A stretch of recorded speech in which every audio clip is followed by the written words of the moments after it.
കൂടുതൽ പേരുടെ ജീവൻ നഷ്ടപ്പെടുന്നു എന്ന വാർത്ത ഇപ്പോൾ റെഡ് ക്രിസന്റ് പുറത്തുവിടുന്ന കണക്ക് പ്രകാരം 787 പേർ കൊല്ലപ്പെട്ടിട്ടുണ്ട് ഇറാനിൽ. ഇറാൻ സേനയ്ക്കൊക്കെ വലിയ നാശനഷ്ടം ഉണ്ടാക്കുന്നു എന്നതിൻ്റെ വിശദാംശങ്ങളാണ് പുറത്തു വരുന്നത്.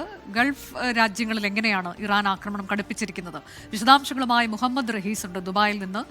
മുഹമ്മദ് റഹീസ്, ഇതിപ്പോൾ നമ്മൾ കഴിഞ്ഞ ദിവസങ്ങളിൽ മുതൽ കേൾക്കുന്നത് പോലെ US-ന്റെ താവളങ്ങൾക്ക് നേരെ ഒക്കെയുള്ള ആക്രമണം, അതിനപ്പുറത്തേക്ക് മറ്റ് ചില ഇടങ്ങളിലേക്ക് കൂടിയുള്ള ആക്രമണം അത് ഇന്നും തുടരുന്നുണ്ട് എന്നുള്ളതാണ്. US എംബസിക്ക് നേരെയുള്ള ആക്രമണത്തിന്റെ വിവരങ്ങൾ ഇന്നും വരുന്നുണ്ടല്ലോ. റിയാദിലും കുവൈറ്റിലും ഉൾപ്പെടെ ചില എംബസികൾ അടയ്ക്കുന്നുവെന്ന വാർത്ത. എന്താണ് സാഹചര്യം?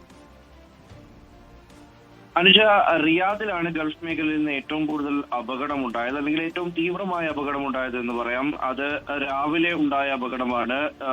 എല്ലായിടത്തും, ഏതാണ്ട് ഗൾഫ് രാജ്യങ്ങളിൽ എല്ലായിടത്തും ഇന്ന് പുലർച്ചെയാണ് അപകടമുണ്ടായത്. അത് ഏറ്റവും തീവ്രമായി ഉണ്ടായത് ഇത്തരത്തിൽ റിയാദിലാണ്. റിയാദിലെ ഈ US എംബസിക്ക് നേരെ ഉണ്ടായ ആക്രമണം അത് ശക്തമായ ഒരു ആക്രമണം തന്നെയായിരുന്നു. അതിനപ്പുറത്തേക്ക് ഏറ്റവും ഒടുവിലായി പുറത്തു വരുന്ന വിവരങ്ങൾ അത് ഒമാനിലെയും ഫുജൈറയിലെയും വിവരങ്ങളാണ്.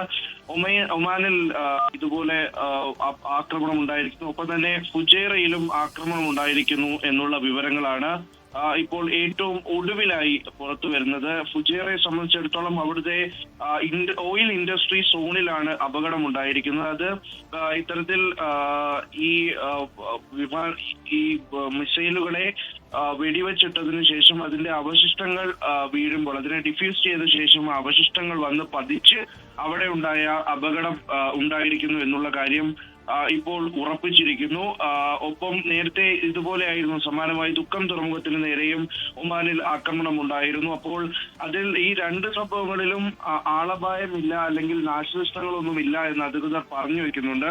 മാത്രമല്ല, ഇതിനിടയിൽ ഈ UAE-യുടെ ഉപപ്രധാനമന്ത്രിയും ഒപ്പം തന്നെ ദുബായ് കിരീടാവകാശിയുമായ ഷെയ്ഖ് ഹംദാൻ, അദ്ദേഹം ഈ ഒമാൻ ഭരണാധികാരിയെ വിളിച്ച് സംസാരിച്ചിരിക്കുന്നു, സ്ഥിതിഗതികൾ വിലയിരുത്തിയിരിക്കുന്നു. ഏത് തരത്തിൽ മുന്നോട്ട് പോകണം എന്നത് സംബന്ധിച്ച് ഇവർ തമ്മിൽ സംസാരിക്കുന്നുണ്ട്, ചർച്ച നടത്തുന്നുണ്ട് എന്നുള്ള വിവരങ്ങൾ കൂടി പുറത്തു വരികയാണ്.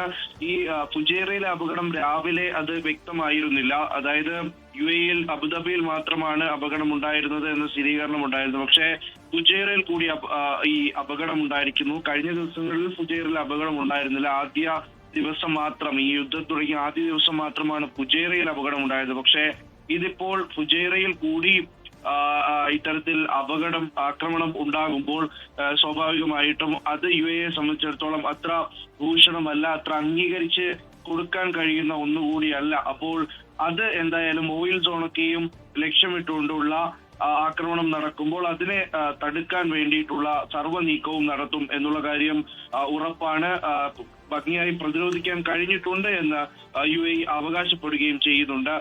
മറിച്ച് ഇന്ന് നോക്കുകയാണെങ്കിൽ പിന്നീട് ഇത്തരത്തിൽ റിയാദും കുവൈറ്റും ബഹ്റൈനും ഒക്കെയാണ് രാവിലെ ആക്രമണം നേരിട്ട മറ്റു സ്ഥലങ്ങൾ. അവിടെയൊക്കെയും അത് ഏതാണ്ട് എല്ലാ ഗൾഫ് രാജ്യങ്ങളും ഇന്ന് ആക്രമണം നേരിട്ടിട്ടുണ്ട് എന്ന് പറയാൻ കഴിയും.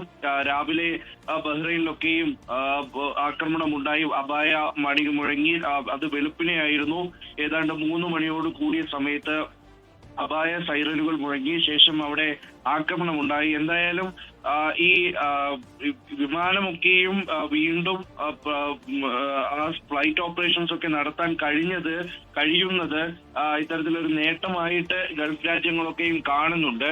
അത് നിലവിൽ ഈ ഘട്ടത്തിൽ കുടുങ്ങിക്കിടക്കുന്നവരെ തിരികെ എത്തിക്കുക എന്നതുപോലെ തന്നെ മറ്റു തരത്തിലും സർവീസുകൾ ഏതെങ്കിലും നിലയ്ക്ക് തുടങ്ങാൻ കഴിയുമോ എന്നുള്ള കാര്യമൊക്കെയും പറയുന്നുണ്ട്. എന്തായാലും നിലവിൽ ഈ തരത്തിൽ ഉച്ചയ്ക്ക് ശേഷം അങ്ങനെ ഒരു അപകടം ഉണ്ടായിട്ടില്ല, അല്ലെങ്കിൽ ആക്രമണം ഉണ്ടായിട്ടില്ല എന്നുള്ളതാണ് എല്ലാ മാധ്യമങ്ങളും വ്യക്തമാക്കുന്നത്. ഇന്നലെയും അതുപോലെ തന്നെയായിരുന്നു. ഇന്നലെയും രാവിലെ മാത്രമായിരുന്നു ആക്രമണം ഉണ്ടായത്, പുലർച്ചെ മാത്രമാണ് ആക്രമണം ഉണ്ടായത്. ഏതാണ്ട് അതേ തരത്തിൽ തന്നെയാണ് നടക്കുന്നത് എന്നാണ് മനസ്സിലാക്കുന്നത്. ഇപ്പോൾ ഈ UAE ഭരണാധികാരിയുടേതായിട്ടുള്ളൊരു വിവരം വരുന്നുണ്ട്. അതായത് അദ്ദേഹം ഏറ്റവും പെട്ടെന്ന് ഈ രക്ഷാപ്രവർത്തനങ്ങൾ നടത്തണം, അല്ലെങ്കിൽ ഈ സംഘർഷം രൂക്ഷമാകുന്ന നടപടികൾ ഉണ്ടപ്പോൾ അത് ഉടനടി നിർത്തിവെക്കണം, സംഘർഷം എത്രയും വേഗം നിർത്തിവെക്കണം എന്ന തരത്തിൽ അദ്ദേഹത്തിന്റെ ഒരു ഒരു പ്രസ്താവന വന്നിട്ടുണ്ട്. നിലവിലെ പ്രതിസന്ധി മറികടക്കുന്നതിനും മേഖലയുടെ സുരക്ഷയും സ്ഥിരതയും സംരക്ഷിക്കുന്നതിനും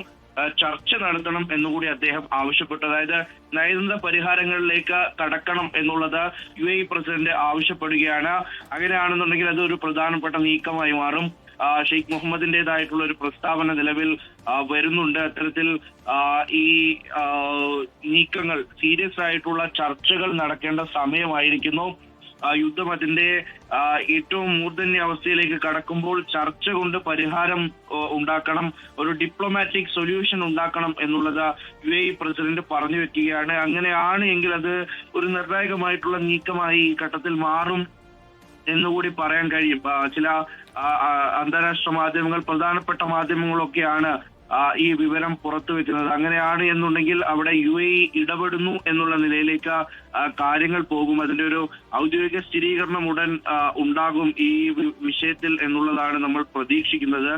അങ്ങനെയാണെങ്കിൽ അവിടെ ചർച്ചയ്ക്ക് UAE ആവശ്യപ്പെടുന്ന നിലയിലേക്ക് കാര്യങ്ങൾ എത്തിയിട്ടുണ്ട് എന്നുള്ളതാണ് മനസ്സിലാക്കുന്നത്. പ്രത്യേകിച്ച് ഈ 4 ദിവസമായി തുടരുന്ന ഒരു ആക്രമണമാണ്. അപ്പോൾ അത് ഏതൊക്കെ നിലയ്ക്ക് അത് സ്വൈര ജീവിതത്തിനെ ബാധിക്കുന്നു, ഒരു അസ്ഥിരത ഉണ്ടാക്കുന്നു, ഭയമുണ്ടാക്കുന്നു. അങ്ങനെ അതിനൊക്കെയും കൗണ്ടർ ചെയ്യാനായി ഗൾഫ് രാജ്യങ്ങളിൽ നിന്ന് ഇടപെടൽ ഉണ്ടാകണം എന്നുള്ളൊരു ആവശ്യം നിലനിൽക്കെ UAE അതിലേക്ക് ഇടപെടൽ നടത്തുന്നു എന്നുള്ളൊരു സൂചനയാണ് ഇപ്പോൾ പുറത്തു വരുന്നത്. എന്തായാലും ഔദ്യോഗികമായി അദ്ദേഹം എന്താണ് പറഞ്ഞതെന്ന് അല്പസമയത്തിനുള്ളിൽ വ്യക്തമാകും. അനുജ, ലോകത്തെവിടെയായാലും ഏത് സമയത്തും 24 വാർത്തകളും ഓഗ്മെന്റഡ് റിയാലിറ്റി പാക്കേജുകളും എക്സ്പ്ലെയിനറുകളും വിശദമായി കാണാൻ ഞങ്ങളുടെ YouTube ചാനൽ നിങ്ങൾക്ക് സബ്സ്ക്രൈബ് ചെയ്യാം.